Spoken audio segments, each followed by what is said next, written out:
Première étape, on va venir insérer notre charnière dans son logement. Il y a une petite empreinte dans le cuivre qui va permettre de mettre la charnière au bon endroit.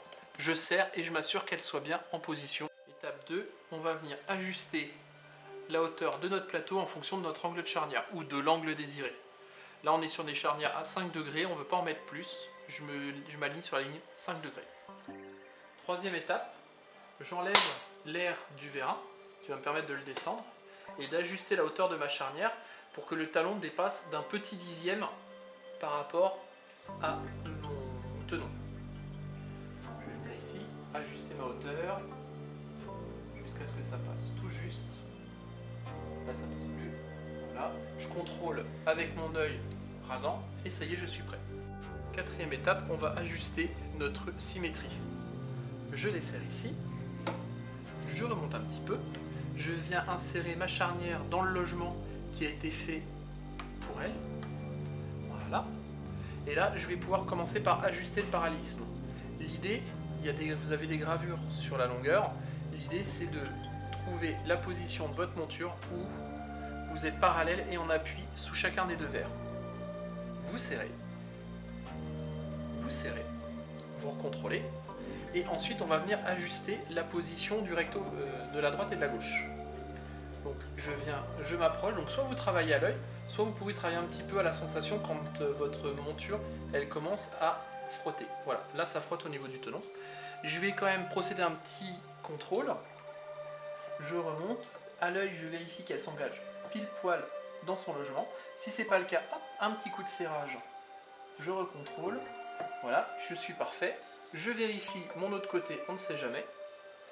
Et voilà, vous avez votre machine qui est prête à envoyer. Tout à gauche, je vérifie qu'elle est bien et je lance le cycle.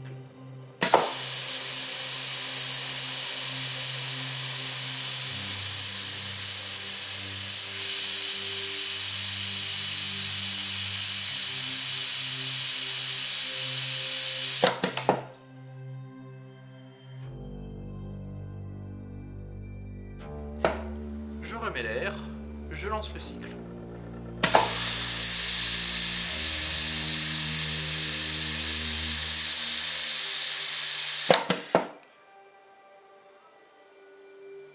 Il faut toujours qu'il y ait un petit bourrelet sur le pourtour. Si vraiment vous ajustez trop juste, vous risquez d'avoir des petites bulles à l'intérieur. Et là, je ne sais pas si vous allez le voir, mais il n'y a pas de bulles autour de ma charnière. Ma charnière est parfaitement incrustée.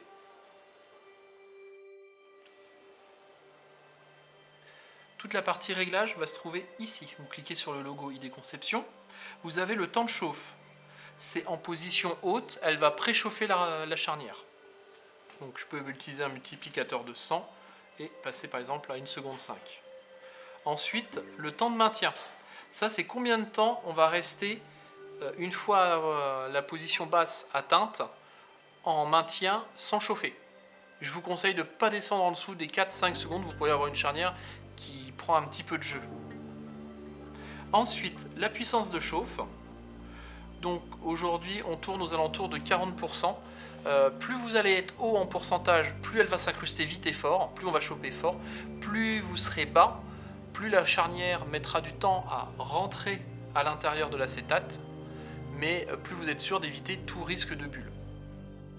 Avec la machine, vous avez 3 réglettes qui en fait vont venir vous permettre de vous caler comme ça et d'augmenter la distance atteignable par rapport à la position de la charnière vis-à-vis de votre petit chariot.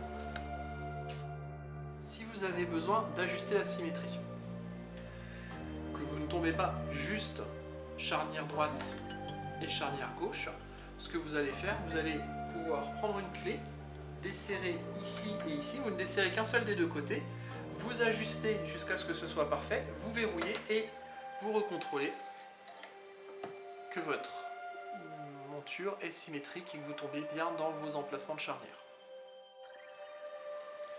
Vous avez 3 régulateurs de débit. Celui-ci va ajuster la vitesse de descente du vérin.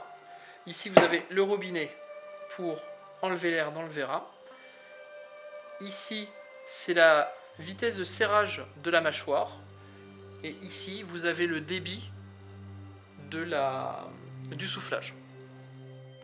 vous avez besoin de changer l'électrode parce que vous avez une autre forme de charnière, vous débranchez le câble électrique, vous desserrez cette vis, démontez les 4 qui se situent ici, changez l'électrode, remontez la nouvelle électrode.